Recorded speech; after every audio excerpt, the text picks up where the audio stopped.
Om.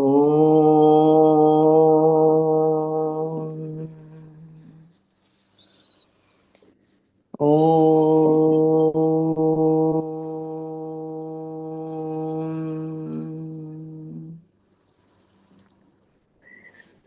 Om. Om Sahana Vavatu Sahanau Bhunaktu Sah Viryam Karavavahai Tejasvinavadhitamastu ma vidvishavahai. Om Shanti Shanti Shanti. Narayanam Namaskritya Naram Chaiva Narottamam Devim Saraswatim Vyasam Tato Jayamudirayet. Vasudevendra Yogindram Natva Jnanapradam Gurum Mumukshunam Hitarthaya Tattva bodho vidhiyate.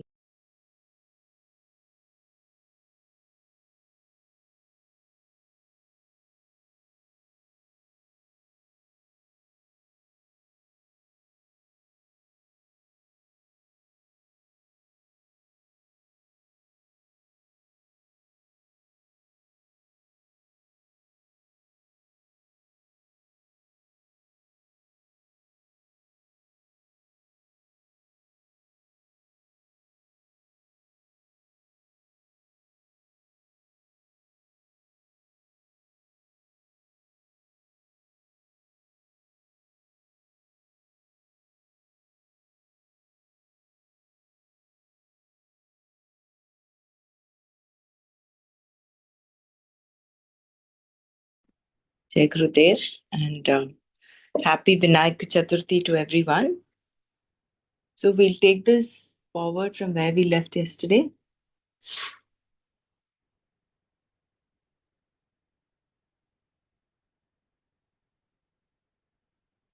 And just do this.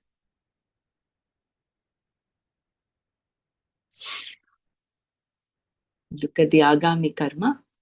Agami Karma api jnanena nashyati. So we were looking at how this karma gets, the bondage of karma gets relieved, right? So Sanchita Karma gets released by knowledge of Aham Brahmeti. Sanchita Karma, Sanchitam Karma, Brahmaivahamiti Nischayatmaka Jnanena Nashyati. So Sanchita Karma is destroyed by the firm knowledge, I am Brahman alone. Just give me a second.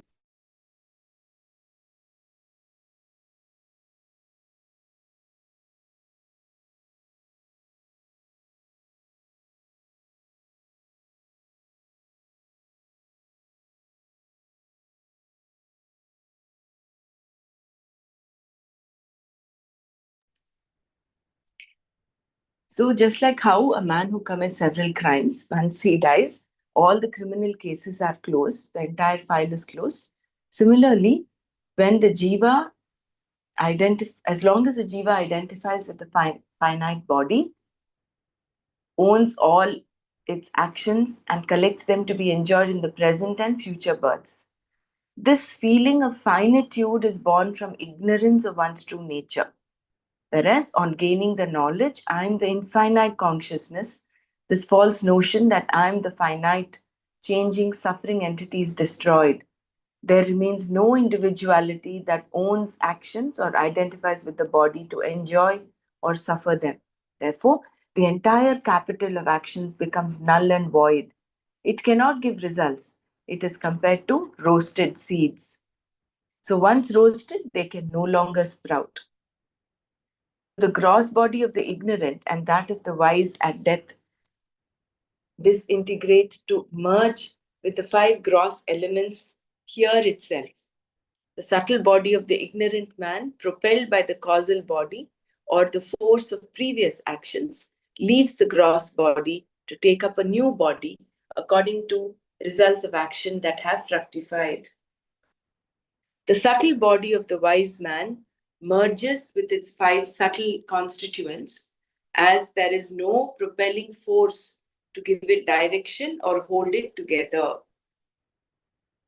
The causal body, the cause of the gross and subtle bodies of the wise man, is destroyed by the knowledge of the self.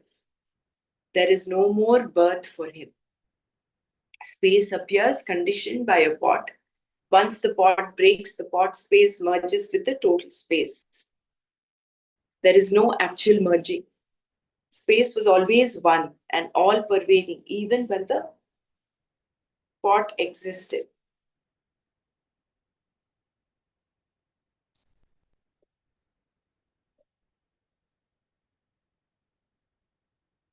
So the causal body of the jiva, of the ajnani, is still there because there is no knowledge yet. As long as there is no knowledge, the causal body will continue. Agami karma api jnanena nashyati kincha agami karmanam nalini dalagat jalavat jnaninam sambandho nasti. The agami karma is also destroyed by knowledge, and the wise man is not affected by it, as a lotus leaf is not affected by the water on it. Padma patram ivam bhasa. The sanchita karma is also destroyed by knowledge, and the wise man takes no more birth. The prarabdha karma too does not affect him, as he has no identification with the body. But what about the actions done in the present? Would he not have to enjoy or suffer their results here or hereafter? Since the very notion of doership dies, there remains none to enjoy or suffer the results of every action done in the present. Remaining in the midst of actions, he is still totally untouched by them, like the lotus leaf in water.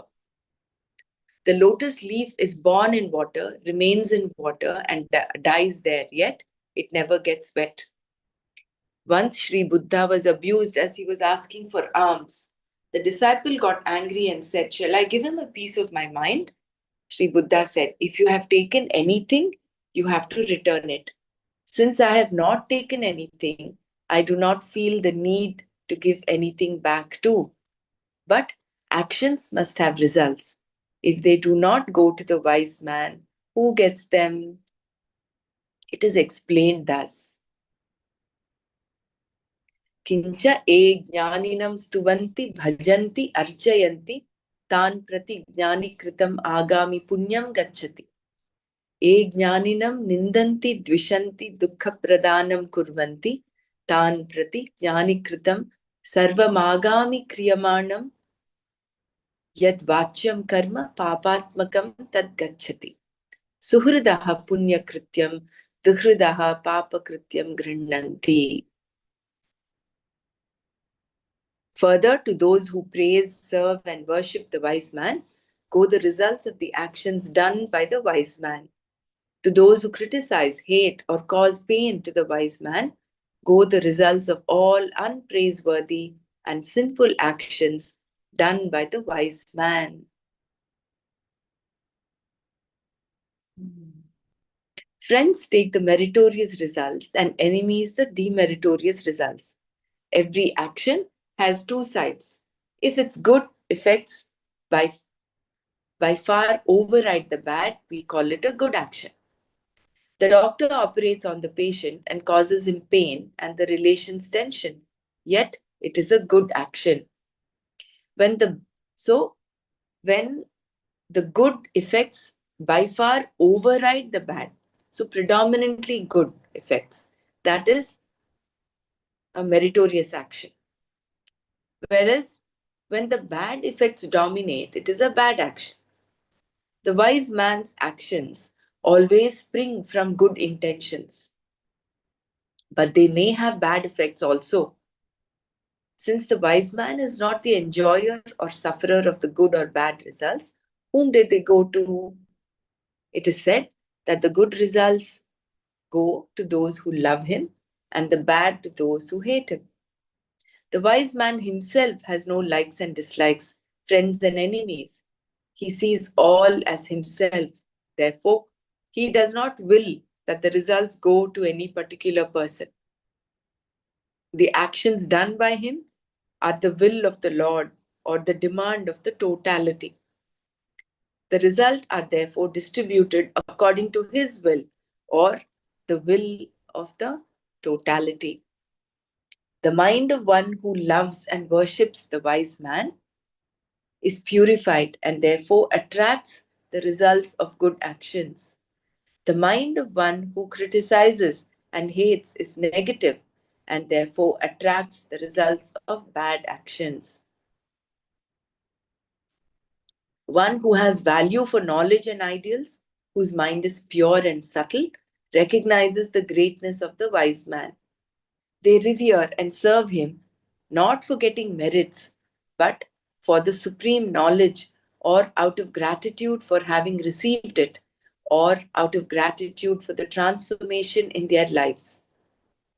Some look at the wise man from the standpoint of their ignorance and superimpose their own prejudices on him.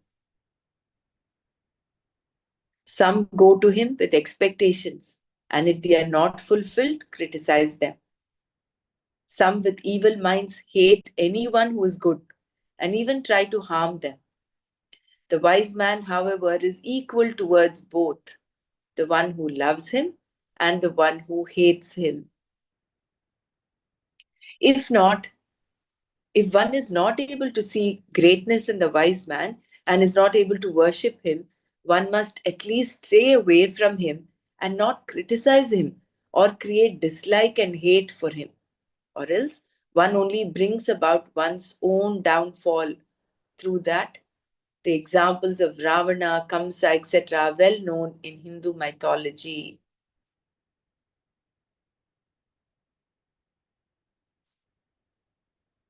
Conclusion. In conclusion, the result of self-knowledge is summarized by quotes from the Shruti and Smriti. Tathacha Atmavid samsaram titva brahmanandamihaiva prapnoti tarati shokamatmavid iti shrutehe tanum tyajatu va kashyam shvapachasya gruhetava jnana samprapti samaye muktasau vigatashayah iti smritescha. Tathadas, cha, and Atmavit, the knower of the self, samsaram, samsara, tirthva, having crossed, brahmanandam, supreme bliss, iha, here, eva, alone, prapnoti, gains, tarati, crosses, shokam, sorrow, atmavit, knower of the self. Iti, thus, shrutehe, the Shruti says, tanam, body, tyajatu, may it be given up, va, or kashyam, in Kashi, shvapachasya, of a dog eater, grihe, in the house, athava, or jnana samprapti samaye, at the time of attaining knowledge, muktaha, liberated, asau, he, vigatashayah, free from the results of action, iti, thus, smritescha, and the Smriti says. Thus, the knower of the self, having crossed samsara, attains supreme bliss here itself.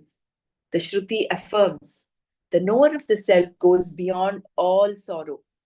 Let the wise man cast off his body in Kashi or in the house of a dog eater. It is immaterial because at the time of gaining knowledge itself, he is liberated, being freed from all the results of his actions. So assert the Smritis too. Samsarati iti samsara. That which is forever changing is samsara.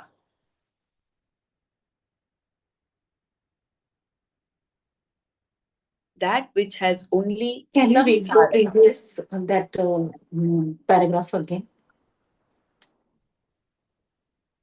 Which one?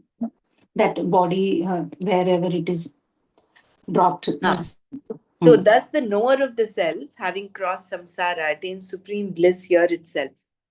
The Shruti affirms, the knower of the self goes beyond all sorrow. Let the wise man cast off his body in Kashi or in the house of a dog eater. It is immaterial because at the time of gaining knowledge itself, he is liberated, being freed from all the results of his actions. So assert the Smritis too.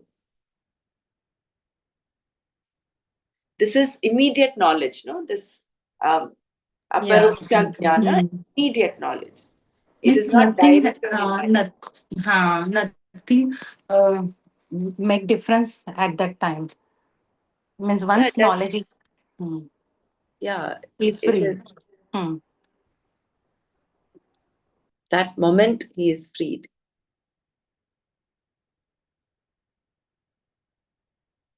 So, samsarati iti samsara. That which is forever changing is samsara. That which has only some sara essence is samsara. This is a nice way of looking at it. It has only some sara. The entire realm of time, space, and objects is samsara. Limitations cause sorrow. The knower of the self goes beyond the limitations of time, space, and objects, and therefore attains infinity, which is supreme bliss. The knower of an object does not become the object.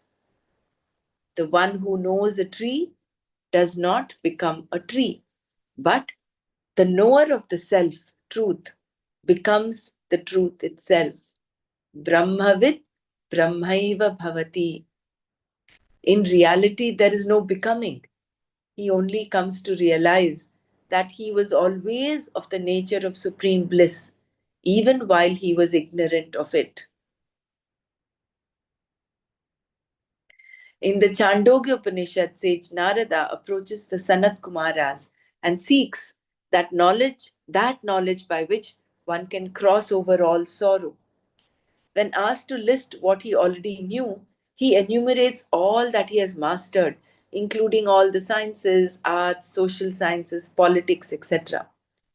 The Guru then teaches him self knowledge, concluding that only the knower of the self crosses over grief.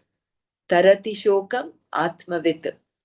We too, having studied many subjects, have not got over sorrow, tension, and agitations. Ignorant of the self, we seek various worldly ways of getting rid of sorrow and so do not succeed. We are afraid of death and pray for a good death. Some wish to die in sleep, others when their body is healthy, and they are afraid of death and pray for a good death. Some wish to die in sleep. Oh, it's a repetition. Others when their body is healthy and they are engaged in activity. And yet others hope to give up the body, remembering the Lord. Some believe in certain days, times, and places as auspicious and think that one who dies then will attain a good rebirth hereafter or get liberated. Yet others believe that the place from where the subtle body leaves the gross body would decide the course of the future of the jiva. If the subtle body leaves through the top of the head, then one attains liberation. Bhishma Pitamaha waited for the auspicious Uttarayana before leaving his body. It is said that one who dies in Kashi gets liberated.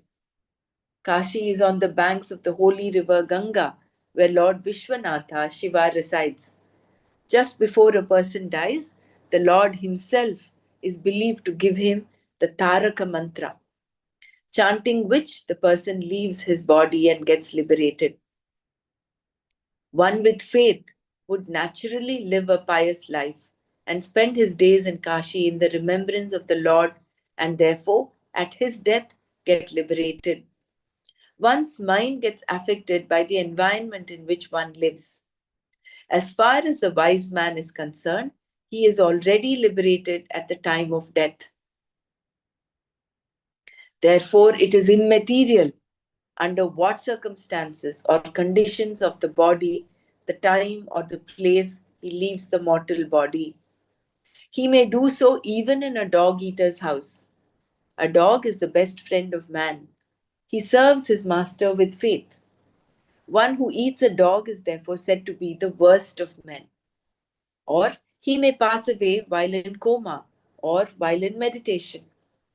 He was liberated while living, Jivan Mukta. Now he is said to be liberated without the body, Videha Mukta. This distinction is purely from the standpoint of the ignorant man whose attention is on his body. The text ends with Iti Tattva bodha prakaranam samaptam. Thus, Tattva bodha prakaranam. The prakarana called Tattva bodha samaptam ends. Thus ends the prakarana called Tattva bodha. Bhagavan Sri Adi Shankaracharya has written a wide range of literature which appeals to people of various ages, education, and levels of evolution. He has written commentaries on the Prasthanatrayi, that is, the Brahma Sutra, the Gita, and the Upanishads, various Prakarana Granthas, introductory texts, stotrams, hymns in praise of the Lord, etc. In Tattva Bodha, he starts with the qualifications of the student, continues with the discussion of the Jiva, individual, Jagat, world, and Ishvara, the creator, and establishes their essential identity. He concludes with the description of the realized soul.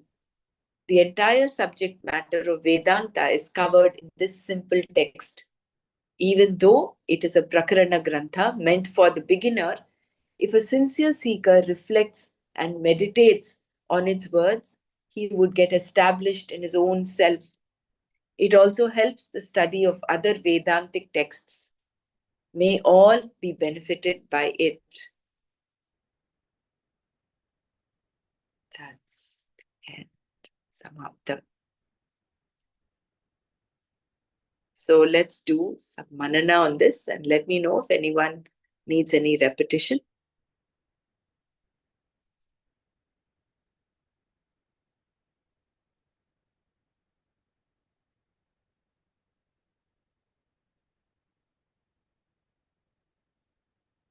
So how does Sanchita, Prarabdha and Agami Karma get exhausted?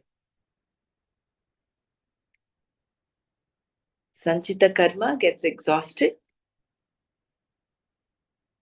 by this knowledge, Aham Brahma iti. Brahmaiva jnanena Sanchitam Karma nashyati. Whereas Prarabdha, Bhogena nashtam bhavati. Prarabdha has to be lived through. It has to be endured. It has to be exhausted. It gets exhausted only by living it or experiencing it. The only difference between a jiva and a jivan mukta is for the jivan mukta, he doesn't have any body identification. Therefore, prarabdha does not affect him. Sanchita is also like a roasted seed for him because it becomes, it will not sprout anymore. Unlike the Sanchita karma of a jiva, of an ajnani, that will continue to give him births. Agami karma, every action has to have a result. And therefore, although the agami karma of a jivan mukta does not affect him, it affects people who either praise or humiliate him.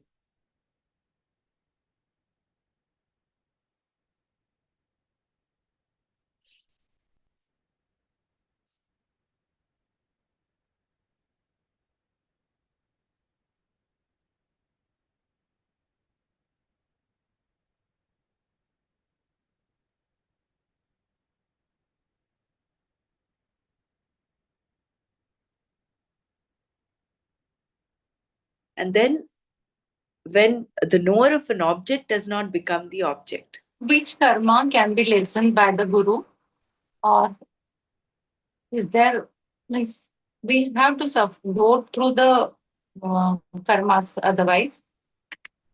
Somewhere we have read, no, with the guru or that rupa that can be lessened. See, it is implied over there. Everybody has to go through prarabdha. But the guru, when the guru holds your hand and you're walking the path, it tends to become lesser. His grace lessens the impact of the karma. Why? Because when you're in this knowledge, your body identity is becoming lesser, it's becoming diluted. So, in that way, as I understand it, no one can take away your prarabdha karma completely. But the impact of the prarabdha karma can be lessened. How? By your own efforts, actually. Your effort, it's, I mean, if you look at it in a bigger perspective, you have put up the blueprint and you have to take care of it. But that taking care also, when that prayatna, the purushartha includes getting into the company of a guru and in this knowledge, then that thing, it lessens the impact. Yeah, And with the finally, knowledge we can. Um, it is through the guru only that you get knowledge, right? Guru Vedanta Vakyeshu Eva. So ultimately, when knowledge removes the seed of all karma, obviously the guru is taking care of all your karma. When you look at it that way, again, the guru is responsible. Because finally, it is knowledge alone that removes the seed of karma. That is why when Guru says he is taking care of your karma, this is the actual meaning. You have to go through. People will complain, oh, how come he is, I've known of several senior teachers who've actually gone through a lot of challenges in their personal life. So this question is often asked, how come, how come Gurudev didn't help? How come he didn't do this? How come they had to go through all this? This is the simple answer, is because the prarabdha has to be bhogena nashtam bhavati. But if you ask that teacher, how has it affected? For an onlooker, it might seem like a very serious issue. But you ask that teacher, probably it has not affected him that much. So that's the effect of Guru's grace.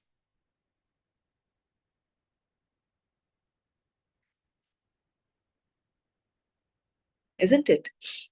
yeah, thank you. Thanks a lot.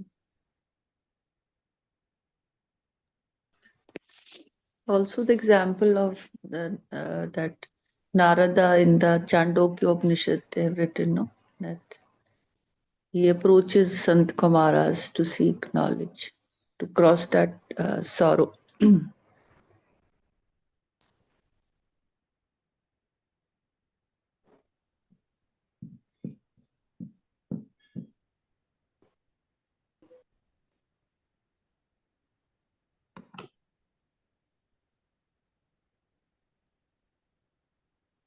The combination of karma yoga and bhakti yoga, those two things, and acquiring the knowledge, of course, jnana yoga.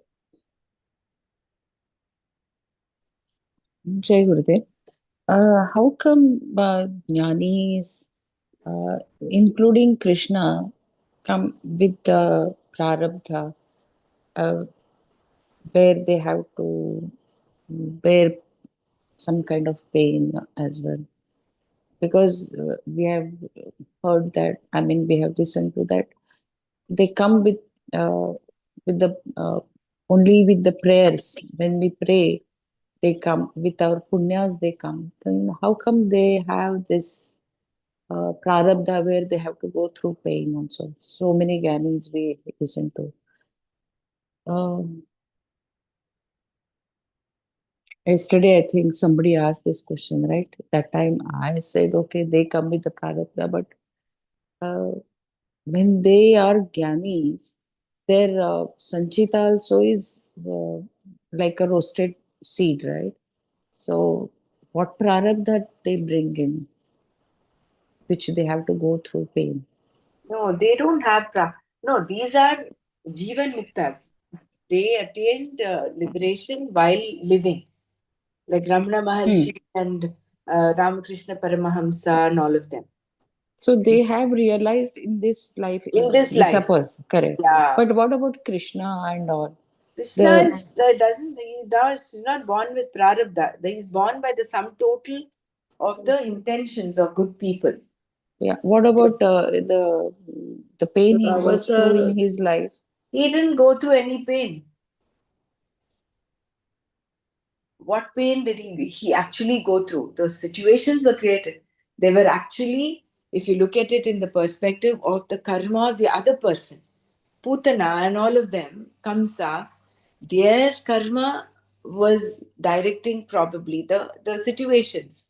It seemed as if Krishna was at the receiving end, but he was actually relieving them of their karma. It was their karma that had got that situation, isn't it? When you look at the whole of Bhagavatam. Yeah, can I share a story here about Yeah, Putana? please. This I listened yesterday, that when Vamana came as a dwarf and asked Mahabali for 3 steps of land, footsteps of land, Mahabali's daughter saw this Vamana and said, "What a sweet child. I wish I could suckle him." And immediately this Vamana told her, this is all Manasik conversation, told her, "Yes, when I come as Krishna, I will bless you with that." And so this lady, I forgot her name, she is born as Putana. And then she gets her karma nullified. So what just now what Brahmaraji said, that Krishna's avatara is not for his prarabdha or his pain. He has come to nullify the karma of all the people who were there at that time. And isn't it the Thank you. same thing for us also? Or people I around think us? so.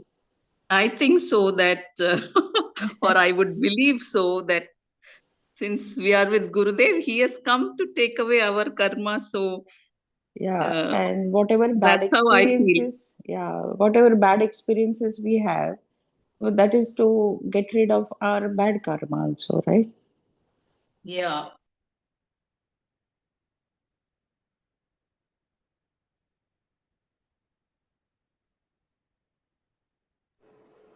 but the when we read in the previous introduction, all the chapters, you are the problem, you are the solution.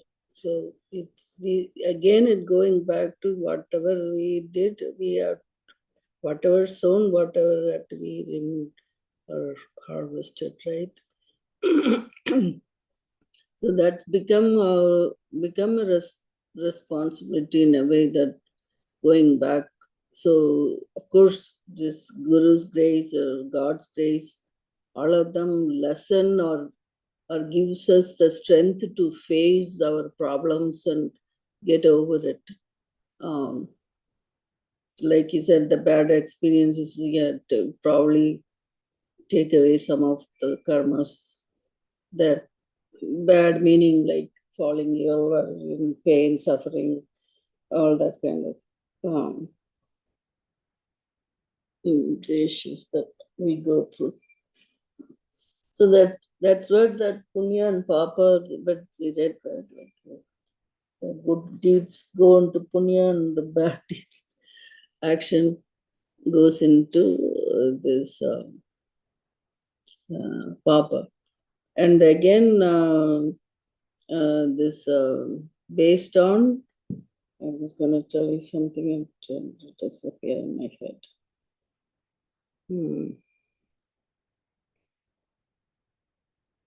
Okay, it will come back to me.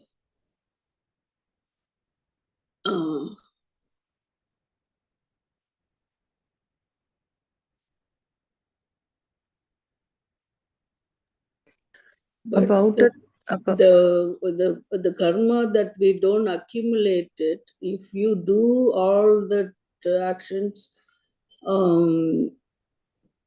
as the worship to the Lord. That's what remember to do all the time. But then again, it time to time we forget and do that. But that's bottom line again and again, to come back to this.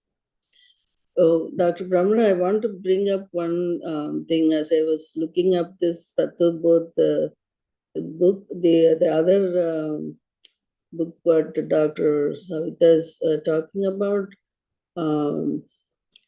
In that one, I read the first book is called Sadhana Panchakam by Chinmaya. That has a different heading. Maybe you know about it already. Sadhana Panchakam. It tells you. We probably read all of that in different places. What purusharthas are and different ashramas of our life, and what had to be done, what karmas had to be done, and how to sadhana panchakam is about 5 verses that were sung by the Shankaracharya again, and he gives you like about 40 ways to get this spiritual life, fulfilled in every stage of our life. So I wonder, you had come across that. Yeah. That's a very, very beautiful text. I Yeah. read it long back, but I it would be a wonder. good idea for us also to read it one of these days. Yeah, I'm wondering we can talk to Nanaji, and is it something we should read about it, even though, it is actually, at least in the slokas, maybe it's only 5 slokas, but then the description is almost 119 pages or something like that they have. And when Swami Chinmayan himself wrote that book also. Correct. He wrote a commentary on the Sadhana Panchakam. Yeah. It's a very small, beautiful book.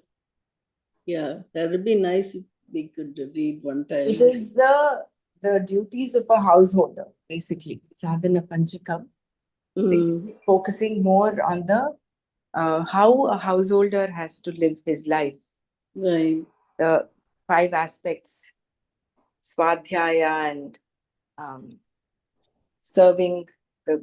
There are those five little verses.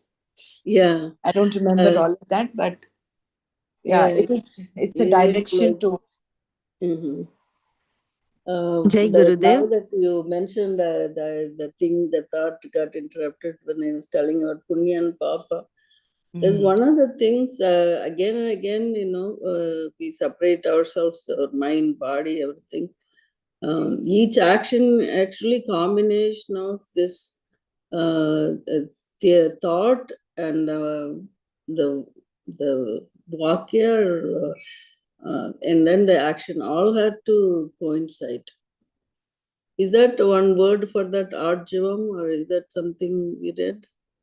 All 3 to coincide? Yes, arjavam is that. Is that your right? thought, word, and action to be in the same integrity. Yeah. So that is that. So when we're doing every action, how mindful we have to be, and thinking and doing and saying, all of that had to coincide in every action. Today, it was just really funny that I was trying to make sandwich for my husband. I had maybe 3 or 4 slices of bread only it had. So I took 2 slices and put it away. And then the other, I made all the sandwich. I thought I'll make it after him. Then what I did, I put away all my stuff in the refrigerator. Then I'm looking for this bread. I couldn't find it. I went everywhere and looked on the countertop. And again, I'm looking at it. So, without thinking everything. I put it in that vegetable container in the refrigerator. So it was fun, buried under, but I was going around. How did it could have disappeared? Maybe Ganesha didn't want me to eat today because I didn't do any puja this morning, trying to take care of other things. And so it was funny that I thought that the bread disappeared. Finally, I found it. It was in the refrigerator. Like that, for sometimes do things mindless, um, then you run in this like whirlpool kind of thing.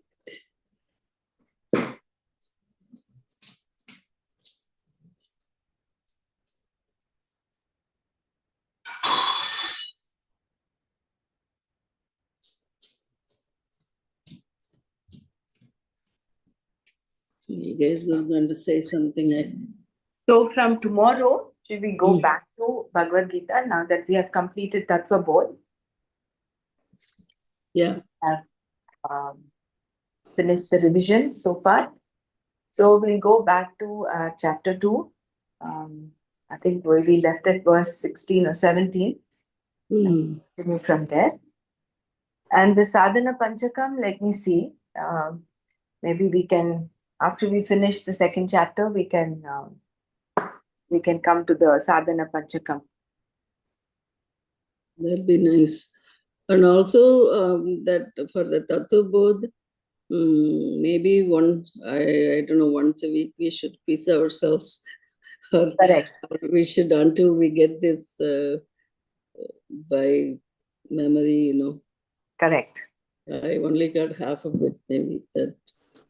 But that's it's a big thing, no? Whatever It we is, got, yeah, definitely. it is certainly better than where we started off. Yeah, we started off. Right? So we look at the glass half full and then continue with the learning. Yeah, definitely. It makes it's enjoyable trying to understand the meaning of each word. Then you remember better. Sometimes even then I forget also. The long, big paragraphs. I can't get that Panchikarnam at all in that Sanskrit. What about Atma Bodha? Can we repeat Yeah, that we once? should revise it. But, Yeah, we can revise it once. Yeah.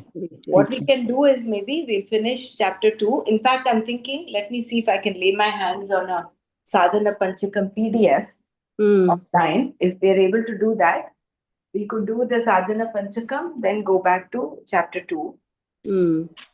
And then after we finish chapter 2, we come to Atma Bodh.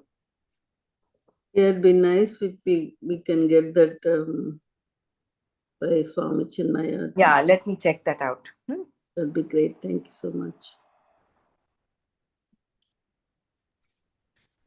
One important question, like Hariom. Yeah.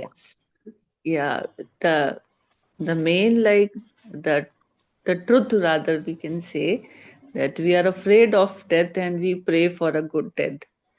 So I was just wondering, like, as the age will approach, then that it's natural that once a while you can have that fear how you will die. So I was just wondering that should we have like, or will we have some notions about that how we should die, or would it be like at presently there is no fear of death presently because you are full of energy and you are not that of that age, but it is very unpredictable. Death is very unpredictable. You don't know when you can land. But suppose a person is aging, so what is the frame of mind like of a person who is living and he's aging, and does he have that something related to death? Does those arise in his mind? Some fears? Just wondering, like, sudden deaths can happen anytime, but the person who I is think it aged, depends on people's attitude towards death. There are many who are fearful. This is my experience. And there are many who are not bothered in their 80s and 90s. But you only see them, right? But you're not really sure what they're experiencing. We Like see in your you all. interaction, you can make out what is going on in their mind. But is it Like really my mother-in-law important? was, I have a question. Is it important for us to know what's going on in another person? What his attitude is towards death? Or No, should we yeah, focus on our attitude? right. Isn't it? I Our think own we self, more time we spend ourselves not thinking about even death in terms of that. I'm not sure there are other things to be planned and whatnot, that yeah, kind of stuff. But then at the end, who knows what's going to happen? But all we can pray, like I think one real good sloka, Nayanaji read that sloka, you want to have that mind thinking about God at the end. That's all we can think about. So um, if we constantly thinking about it and we do the same thing, in the end it will happen too. yeah, basically it is like when we reach at certain age. So I was just thinking, like, will that fear also arise? Uh, it was like just a thought came at reading about like its ending, that though we are, this is the what we are doing, this is the preparation of death only. Basically, you are evolving. So those questions may not be there because you you have gained that understanding. But but just that you know just out of that space that you like you feel that when we reach that age, so what would be our thought processes at that time? Will we have that That fear or sadhana panchakam would be the answer. It will give you all the details about what you're supposed to do at vanaprastha stage and the sannyasi stage. You kind of roll it down everything, and then finally you're ready for the travel. That's it. Yeah. So I kind of roughly went over the whole book kind of thing, but it's very descriptive. I'm not able to read that the some other acharya doing the tabular form, and they give you the like a flow chart kind of thing. But I really like what Swami Chinmayananda is saying about it. So it will help us in terms of what you're supposed to do and how you kind of get to that part. So what we are doing is to come out of birth and death cycle. That's what we are doing, right? So Yeah. instead of worrying, so I shouldn't be worried about it at all or fear.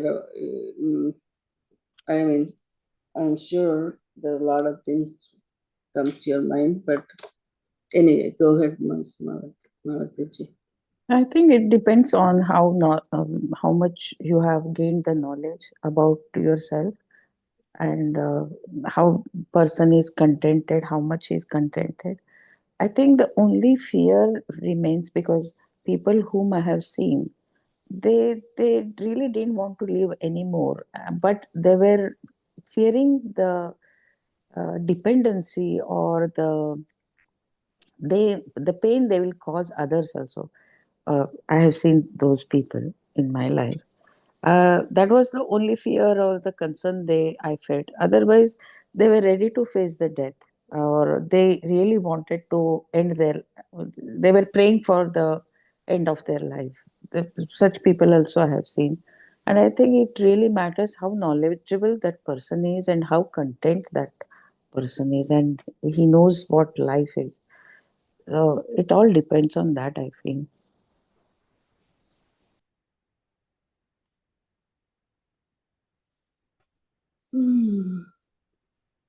So as Brahmaraji said, I guess we have to seeing the experience of others, observing the experience of others.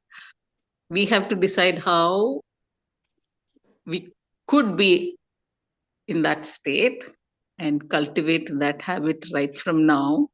However, I don't think we have any say on that. So there is again, this is from an Upanyasam I heard, that whenever you have this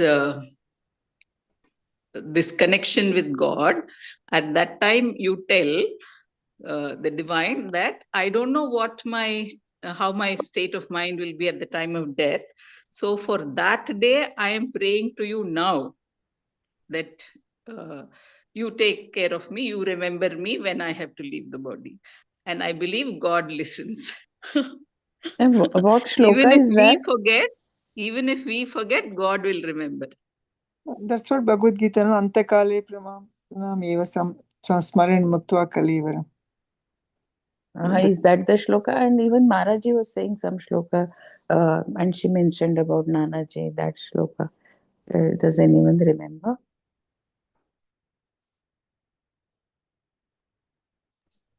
Hari Om, there is this shloka which uh, my sister-in-law was always chanting whenever she goes to any temple or anything. That is Anayasena Maranam Vina Dainyena Jivanam Dehante Tavasayujyam Dehime Parameshwaram. Means the life without any kind of illness, ailment, pain. Vinadainyena Jivanam. First is Anayasena Maranam. Second, Vinadainyena Jivanam. Not free from disease. Anayasena Asena Maranam. Anayasena Maranam is death, death. a death without any effort, smooth death. Vinadainyena Jivanam is life without any kind of troubles or illness or any kind of hardships. Dehante Tavasayujyam means after my body, Tavasayujyam, your Sannidhi. Dehi me Parameshwaram. Dehi, I am requesting, I am begging you, O Mahadeva, O Parameshwara. This is the shloka. Jai Gurudev. Thank you. And I remember one Guruji's talk. Even if the Guruji's, or I don't know, you are in coma or anything, if you are following the sadhana, you will achieve the enlightenment after death. You need not be fit that time. Even then, if you are following all this throughout the life, you can achieve it. That has been said, no? That's the last last shloka of Tattva Bodh. I think somewhere. So it is, yeah, it is about, he said, talked about coma. So Coma. it does not depend on your state, where you are, how you are, at the time of knowledge. But that knowledge part is so important. If that knowledge is dawned, then irrespective of how you are, whether you're in coma, whether you're in meditation, whether you're in a dog eater's house or in Kashi, it is achirenadi, it is an immediate knowledge. That moment one is liberated. That moment. It's an need not be a immediate- death. It need not be a death, right? No, it need not be death. That is why it's called a Jivan Mukta, no? Correct. And then once he leaves the body, he's called Videha Mukta. Once he leaves the physical body, he passes on, then that he's called a Videha Mukta. a person who's free without the body. So our purushartha has to be to live a life of alertness, of awareness, of heightened energy, so that we do not get caught up in the negative spiral, and we do actions that are good, and we offer every action that we do as an offering to the divine, and no matter the outcome, no matter the result, take that with an attitude of samatva. That is our gift to him. What we get is a gift from God, but how we take it is our gift to him. So with that attitude of a karma yogi, not avoiding doing actions that are to be done, living a life of responsibility. After having gone through all this knowledge, this would be our kind of roadmap towards the ultimate goal. Jai Gurudev. I'm sorry, again coming back to death. Guruji, had listened to Guruji once he said that a person should be meditating to get liberated. He shouldn't be sleeping or in, I'm not sure, 2-3 terms he used. But when he's meditating, when he leaves his body, that is the time he is liberated. Not when he's sleeping, or I don't I think remember maybe the we must look at context. it from the Correct context in which context. he said. Absolutely. Because sleep could be ignorance, no? Correct. So we will need to look at the context in which he said. Context. So if you're able to retrieve that knowledge bite, Yeah. then it will be better understood. Right. Isn't Correct. it? Correct. Yeah. So the gist of it is how karma comes in the first place, and how we get rid of karma, and the whole connect between Jiva, Jagat and Ishvara. And of course, the different aspects of Jiva, the three gunas of Maya, and how everything emerges from these three gunas, how they merge back, how we are caught up in the samsaric cycle, and how to get out of it. So we'll conclude here today. Wishing everybody a very happy, blissful Ganesh Chaturthi. May the blessings of Lord Ganesha stay with all of us and take us through this life to attain our ultimate goal. Om Loka Samasta Sukhino Bhavantu. Om Shanti Shanti Shanti. Harihi Om Tat Sat. Sarvam Shri Krishnarpanamastu.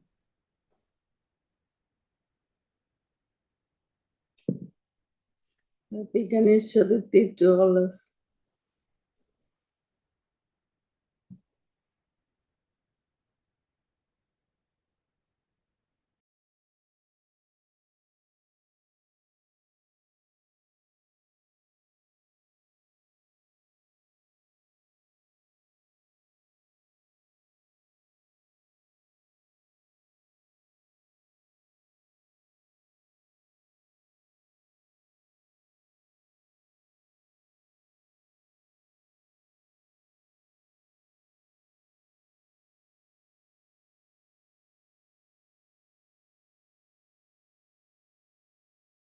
Just give me a second. I'm playing the meditation, okay?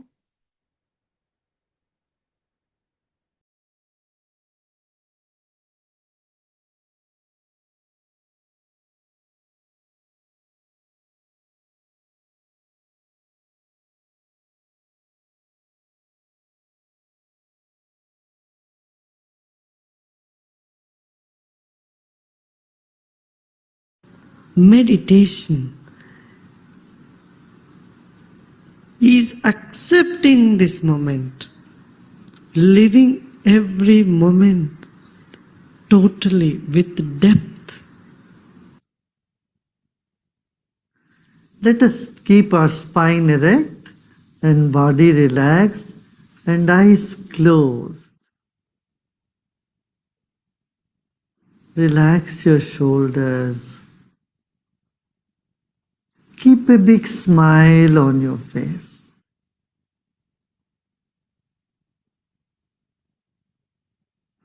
You're sitting like the statue of Buddha, very serene and with a serene smile on your face. Relax your body.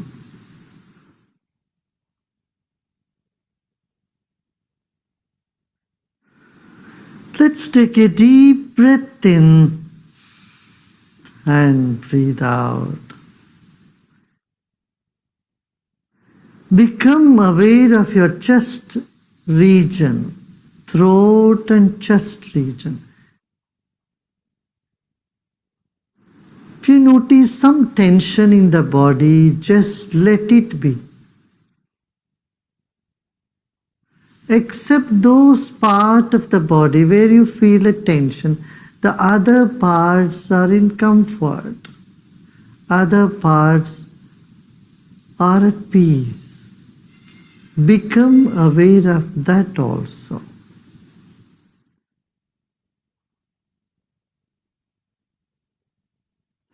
There are many good things about you and inside of you. Acknowledge them. They will never leave you. And the negative aspect you may see in you is never going to stay with you forever. They are all guests for some time. Let them be. Sit with the total acceptance of yourself the way you are at this very moment. Total acceptance of what is now here will lead us to deeper meditation.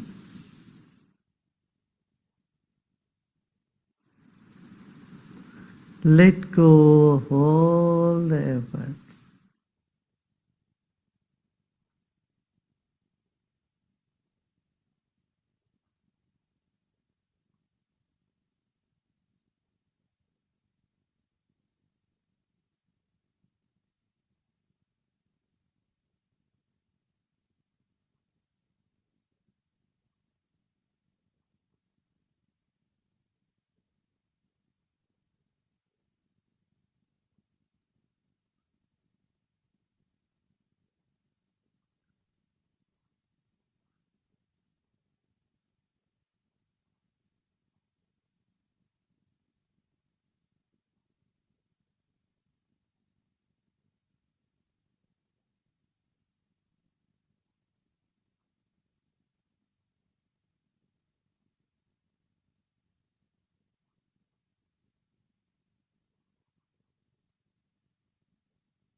Om Shanti Shanti Shanti.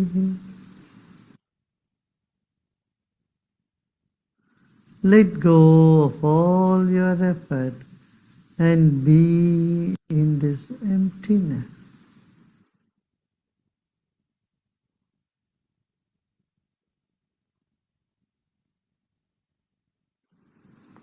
And slowly and gradually become aware of body and surroundings. And you may gently open your eyes.